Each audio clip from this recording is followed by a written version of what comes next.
Hoy quiero hablarte de uno de los ejercicios hermosos en el campo de la hermenéutica, que es el uso de las metáforas. Las metáforas, que es un recurso para explicar el misterio de las cosas.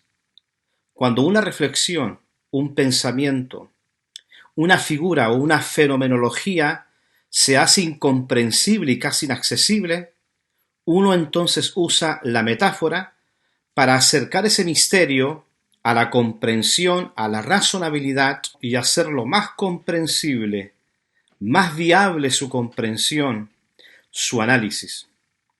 Es por eso que Jesús usó metáforas para explicar el misterio y la belleza del Evangelio y de la fe. De igual forma, Pablo usó muchas metáforas para explicar el misterio de la Iglesia, de la unión con Cristo y el creyente en su nueva naturaleza en Cristo.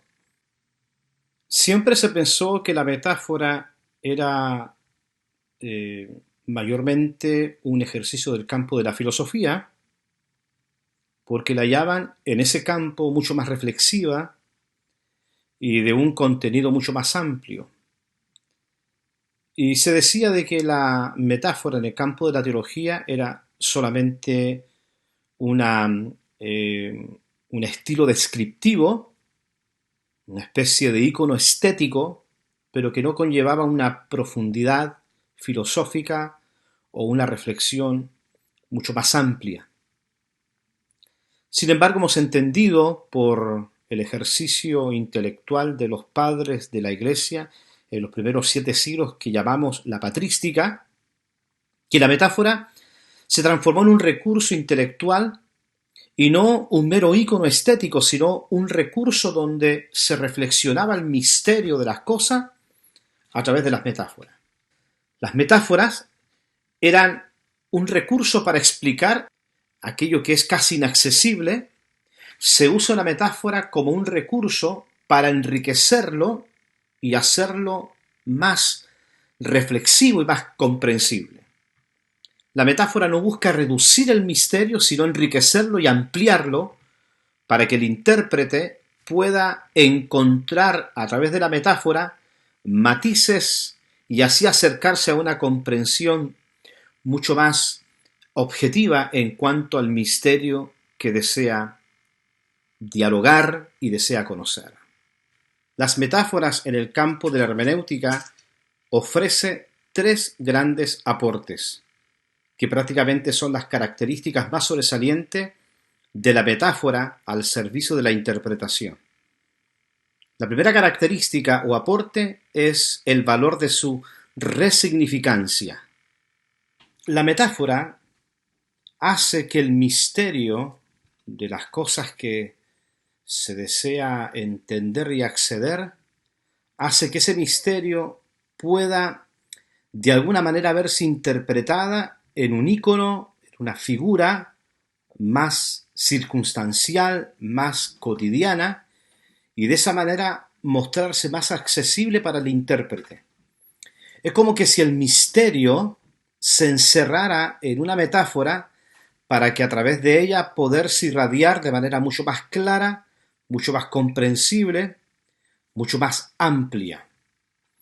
Entonces, el misterio en ese proceso de esconderse, podríamos llamar así, esconderse en una metáfora, hace que el misterio pueda resignificarse.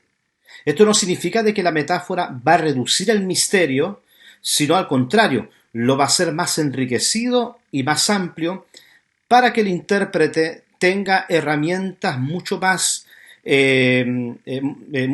viables para poder entender ese misterio. Por ejemplo, el gran misterio de la fe, el Señor Jesús esconde ese gran misterio de la fe en un relato tan sencillo que le llamó el relato o la parábola de la semilla de mostaza.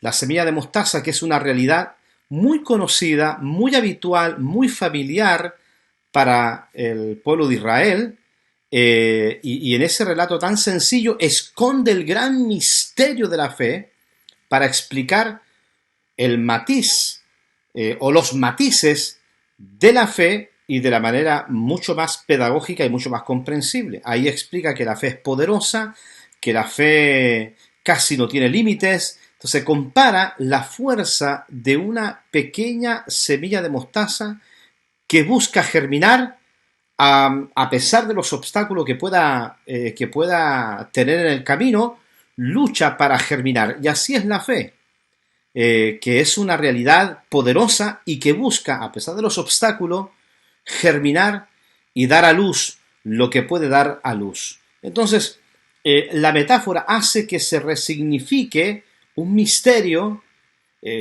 como dije, no para reducirlo, sino para ampliarlo y de esa manera poder entender la belleza y el misterio de aquello que se quiere entender.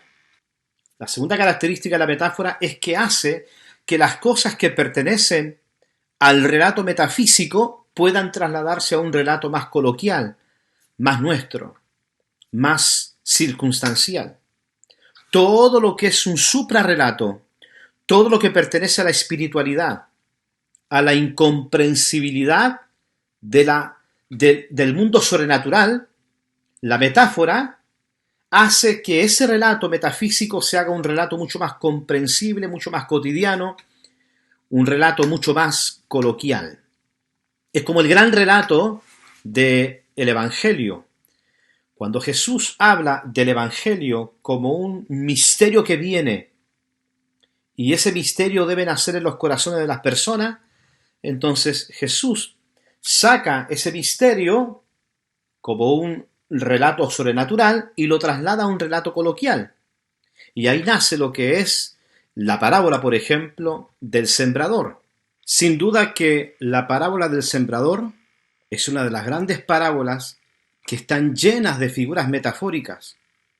Está llena de imágenes campestres, imágenes del campo, imágenes muy conocidas por los lugareños.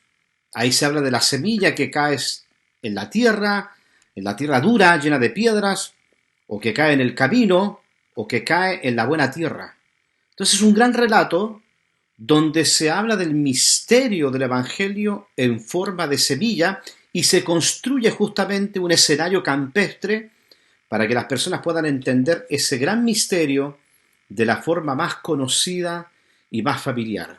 Un gran relato, un relato coloquial, que desentraña, que saca el misterio del metarrelato a un relato más nuestro, más familiar, más campestre. Una tercera característica y aporte de la metáfora en el campo de la interpretación es que la metáfora hace que el lenguaje ontológico se transforme en un lenguaje antológico. Lo ontológico es el estudio de la naturaleza, el estudio del ser, y la antología es la composición, es la prosa, es el poema, son las figuras semánticas que nos ayudan a entender el fenómeno, la naturaleza del ser, la naturaleza de las cosas incomprensible. Entonces la metáfora ayuda para construir imágenes poéticas, imágenes de composición, imágenes comprensibles para poder entender aquello que pertenece a la ontología, a la definición del ser en su definición más pura y llevarlo a un plano mucho más poético y así mucho más comprensible. Ejemplo magistral de antologías son justamente los salmos. Los salmos son relatos, poemas, prosas, composiciones, donde se intenta explicar la ontología del misterio de la vida, del sufrimiento, del misterio de Dios.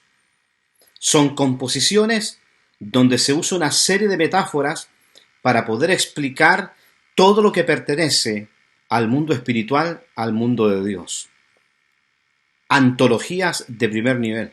Bueno, espero que este pequeño video les haya ayudado a comprender un poco más la belleza de este recurso interpretativo que son las metáforas. Un abrazo.